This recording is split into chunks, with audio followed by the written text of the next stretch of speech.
موږ او تاسې په تېرو خپرونو کې هم په دې باندې بحث وکړ چې الله تعالی هیڅوک د خپل شهوت نه دی منع کړي، بلکې الله تعالی منع کړي دي انسانان د شهوت پالنې د حرامو طریقو نه. خو که یو څوک بیا داسې کوي چې شهوت پالنه کوي خو د حرامو طریقو له لارې، هغې لپاره څرګنده خبره دا شو چې د هر ډول حرامو شهوتونو پایله د هلاکت کنده ده.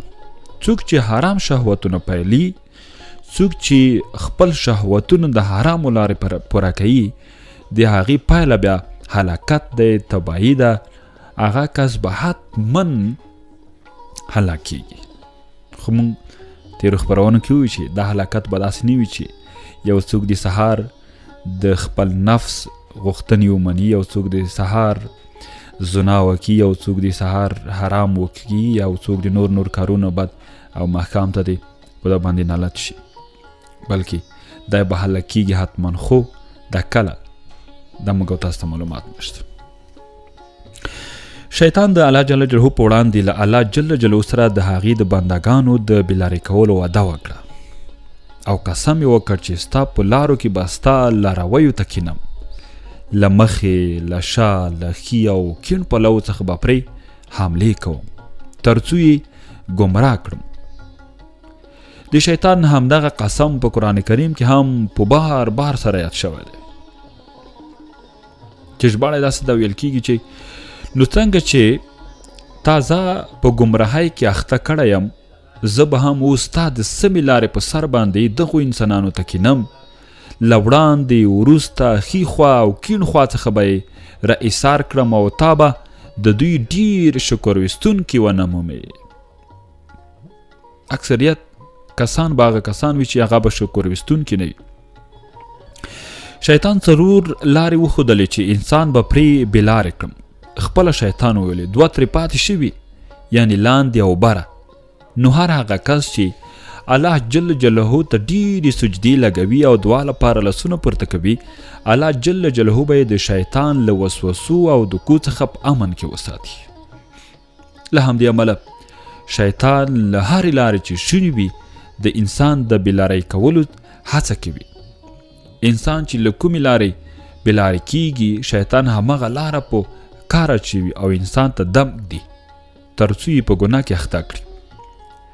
د شیطان هڅه، کوشش، زیار هر وخت لپاره دا دی او دا هڅه کوي چې انسان لومړی په کوچنیو ګناهونو کې اخته کړي. کله چې انسان په وړو ګناهونو پروا ونه کړي، نو بیا ورته شیطان د لویو ګناهونو لاره برابروي. ځکه انسان له ګناه سره عادي شوی وي او اوس ورته غټه وړه ګناه څه ارزښت نه لري. شیطان ډیر سخت د چلاکۍ او د ډیرې سترې سختې حوصلې څخه کار اخلي. د که وړاندې مو ویل شي یو انسان دی ډیر تقواداره دی، ډیر دینداره دی، هغه لمونځ په هیڅ صورت کې نه پرېږدي. نو کله چې شیطان د ده د ګمراه کولو هڅه کوي، لومړی هڅه یې دا نه وي چې په ده باندې لومړیو کې لمونځ پرېږدي، بلکې هڅه یې دا وي چې په ده باندې لومړی وړه ګناهونه ترسره کړي. دا وړه ګناهونه بیا د دې سبب کیږي او دا د چل دی چې کله چې انسان په همدې وړو ګناهونو کې اخته کیږي او پروا یې نه کوي او وایي چې دا خو وړه خبره ده یا وړوکی ګناه دی، همدغه وړه ګناهونه چې انسان باندې شیطان کوي آخري تر دې حده رسوي چې بیا لوی ګناهونه هم صادروي او وروستیو کې دې حالت ته ورسیږي چې غټ او وړوکي ګناهونه هېڅ توپیر نه ورته لري، هر ډول ګناه چې وي ورباندې ورځي او ترسره کوي. د احد په غزا کې د صحابه کرامو رضی الله تعالی عنهم د یوې وړې اجتهادي تېروتنې له امله شیطان لعین ته لویه موقع په لاس ورغله تر څو د مسلمانانو پښې سستې کړي. په دې کې هیڅ شک نشته چې ټول صحابه کرام محفور دي، الله جل جلاله باخلي دي، الله جل جلاله ترې راضي دی او ټول صحابه کرام د عدل او ثبات څلي دي. خو د انسانیت تقاضا له مخې ترې تېروتنه کیږي، هر یو انسان نه کیږي، صحابه هم زموږ او ستاسو په شان انسانانو.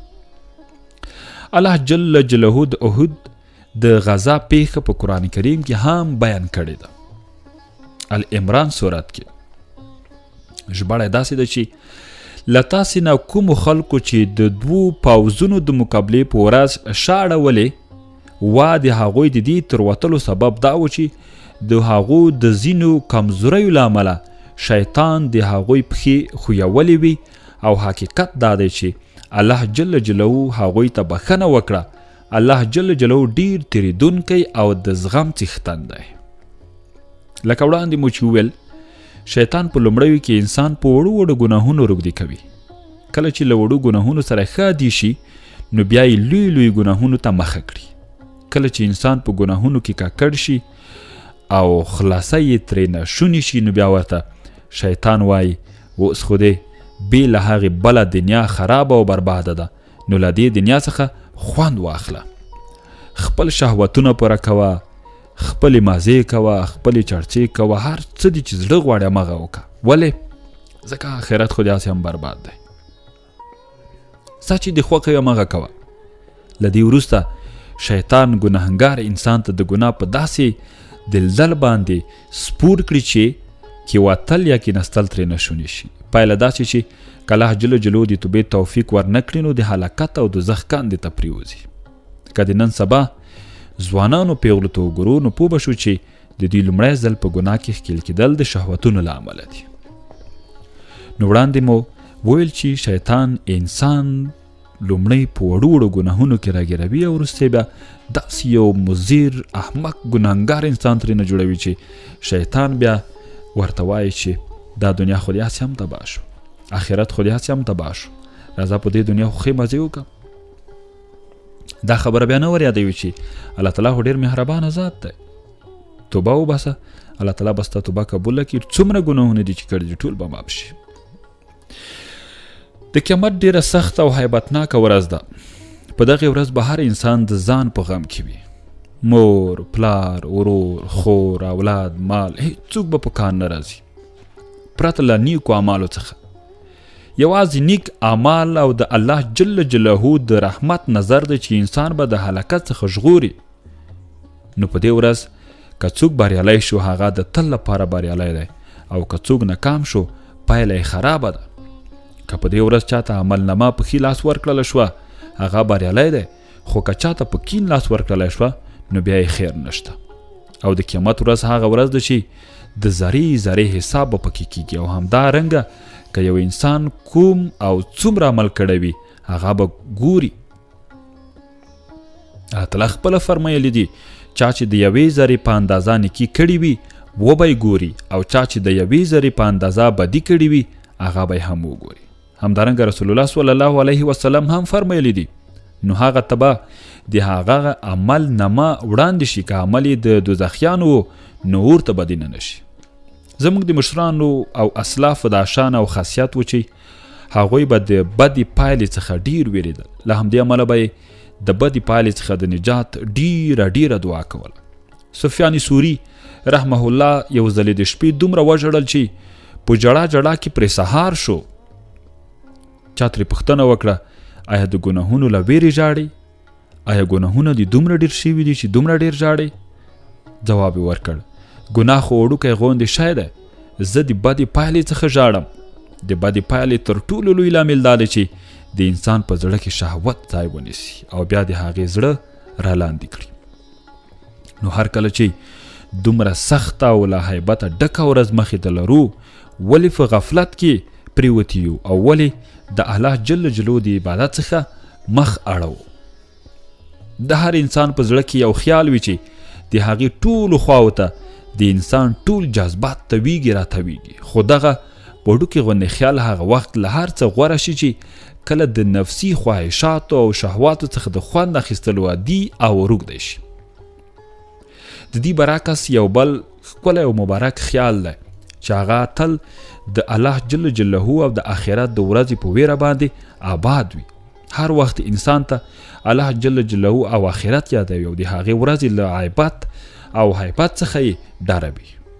نو په دې دواړو خیالونو کې چې انسان د هر خیال تابع او منندوی وي د همغې د لاسته راوړلو هڅه کوي او هغه عمل کوي چې د ده د نفس او خیال یې غوښتون کوي. انسان په ژوند کې د درو څیزونو لپاره ډیر زیات زیان ګالي، ډیر سخت زیار ګالي او ډیر زیات زیانونه قبلوي د همدې لپاره. یو د ښه نوم لپاره، دوهم د ښه لباس لپاره، دریم د ښه خوراک لپاره. انسان ډیری وخت هڅې د دې لپاره دی چې یو ښه نوم ولري، خان صاحب، ملک صاحب، ډاکټر صاحب او چه یا ښه لباس واغوندي او ښه خوراک وکړي، مزو او چټشو او په نورو رکنو کې ژوند تیر کړي. خو دا دریسه نومونه په ډیر نااشنا حالتونو کې د انسان نوم وروستیو کې مړی شي. که ډیر لوړ مقام لرونکی کس حتی هم که د یو هیواد ولسمشر وي هم چې مړ شو نوم یې مړی شو، مړی راوباسئ، مړی شوی دی، مړی ته غسل ورکئ، مړی دفن کئ، مړه نوښتوی مه. هیڅوک هم نه وایي چې ولسمشر ولمبوئ، ولسمشر زر راوباسئ، ولسمشر دفن کئ. نو که څومره غټ د ټولې نړۍ په سطحه مالداره کس مري هم هماغه یو کفن دی چې تقریبا 200 د افغانستان د افغانیو په ارزښت قیمت لري.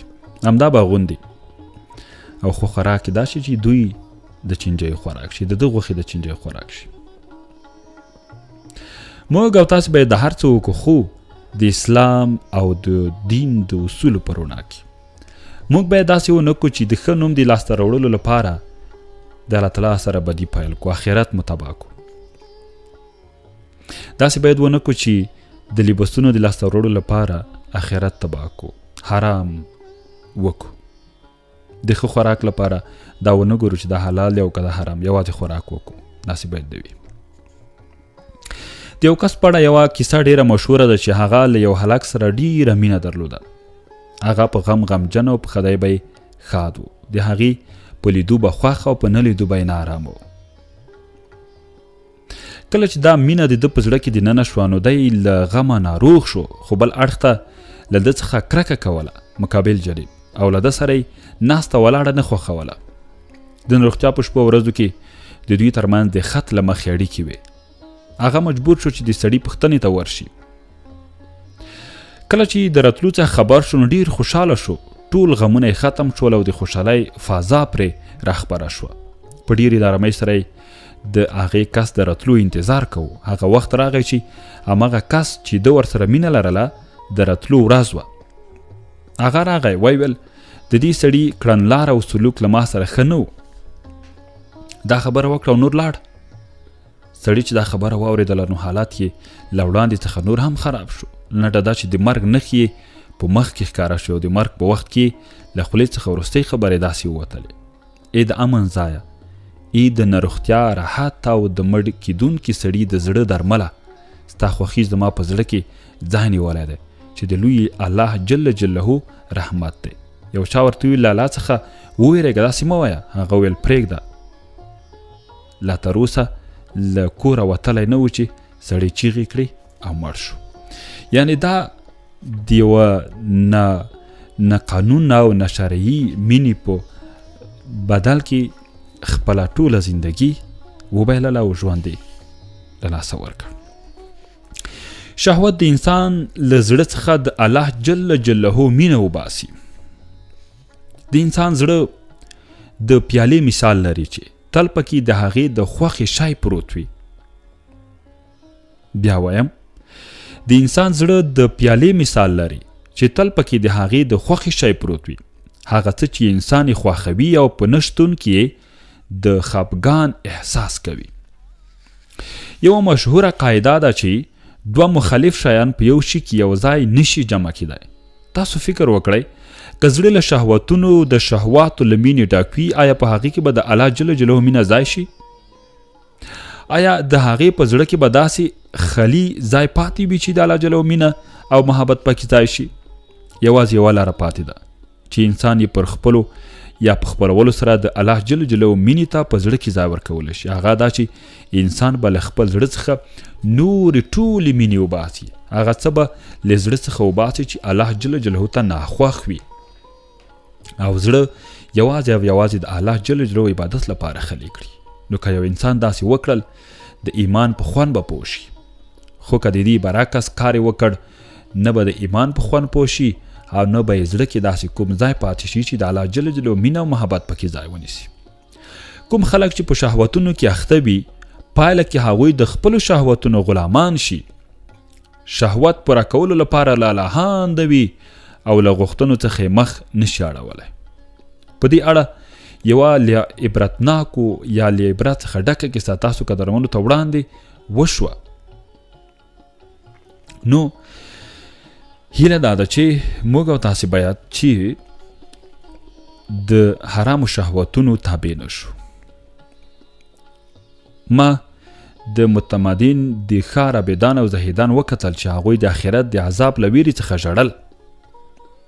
که هغوی د هغې خوبیو په اړه اورېدلی وای چې ما د غزا نومي ښځې په اړه اورېدلی دي، نو هغوی به د غزا په وړاندې د هغې د حسن له امله هغې ته دعاګانې او سجدې کړې وای. خو دوی بیا هم وروستۍ خبره ده چې موږ او تاسې باید د حرامو شهوتونو تابع نشو. هغې کسانو لوبه بایللې ده، هغې کسانو لوبه بایللې ده ناکام دي څوک چې د شیطان په لاره روان شوي دي. هغو کسانو داسې لوبه وبایلله چې بیا به هیڅ کله بریالي نشي، او هغه کسان داسې ناکام شول چې بیا به هیڅ کله بریالي نشي. څوک چې د شیطان په لاره روان شول، چا چې د شیطان ومنله او د شیطان د خپلوۍ په مقابل کې د الله تعالی سره دښمني پیل کړه، هغه ناکام خلک شول. تاسو ته باید معلومه وي چې څوک چې د شیطان خپلوي کوي نه یوازې دا چې د آخرت لپاره هغې آخرت تباه دی، داسې نه ده، بلکې چا چې د شیطان خپلوي وکړه او د شیطان د خپلوۍ په مقابل کې د الله تعالی سره دښمني پیل کړه، هم یې دنیا تباه ده او هم یې آخرت تباه ده. هم یې دنیا ذلیله ده، هم یې آخرت ذلیله ده. هم یې دنیا لالهانده ده، هم یې آخرت لالهانده ده. دا داسې نه ده چې یوازې موږ که د شیطان خپلوي کو نو موږ به په دې دنیا کې مزې کوو او په آخرت کې بیا د ستونزو سره مخامخ کیږو. نه، هیڅ کله داسې نه ده، بلکې د شیطان په دښمنۍ او د شیطان په ذلیله کولو سره هم د دنیا خیر دی هم د آخرت خیر دی. خو د شیطان په خپلوۍ سره، د شیطان په ملګرتیا سره، د شیطان په امرونو منلو سره هم دنیا تباه ده هم آخرت تباه ده. ته چې د شیطان خپلوي کی او د شیطان د خپلوۍ په مقابل کې خود به خود د الله تعالی سره دښمني پیلوي، هم د دنیا تباه او هم د آخرت تباه ده. وروستیو کې یو لنډ بیت: هغوی لوبه د بایللې حکیم جانه، هغوی لوبه د بایللې حکیم جانه، چې روان څوک د شیطان په فیصله شي.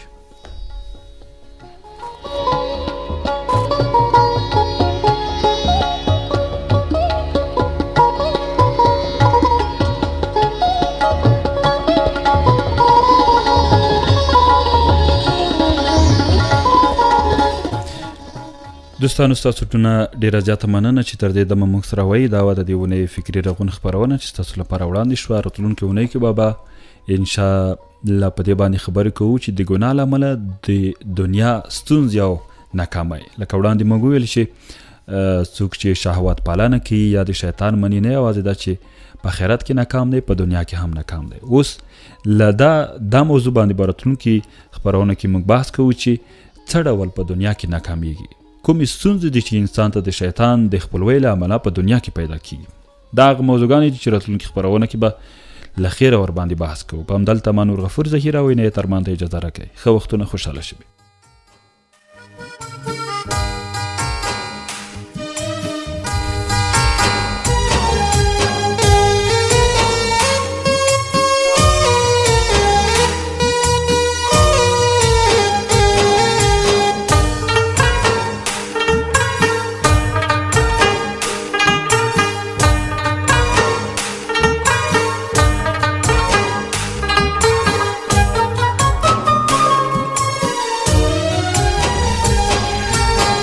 سستر گوری سناوره مسافر لاړې خدایا زمونږ د کلي نجونې څومره لرې لاړې سستر گوری سناوره مسافر لاړې خدایا زمونږ د کلي نجونې څومره لرې لاړې خدایا زمونږ د کلي نجونې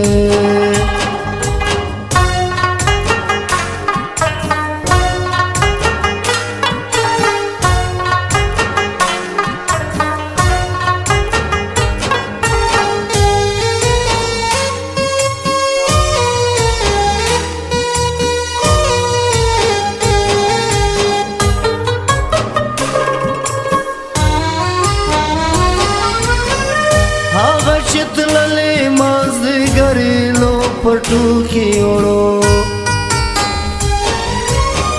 هغه چتللې مازدیګرې لو پټو کې وړو ورسره ژوند لاړو ټپې لاړې سندرې لاړې خدایا زمونږ د کلي نجونې څومره لرې لاړې سستر گوری سنوره مسافر لاړې خدایا زمونږ د کلي نجونې څومره لرې لاړې خدایا زمونږ د کلي نجونې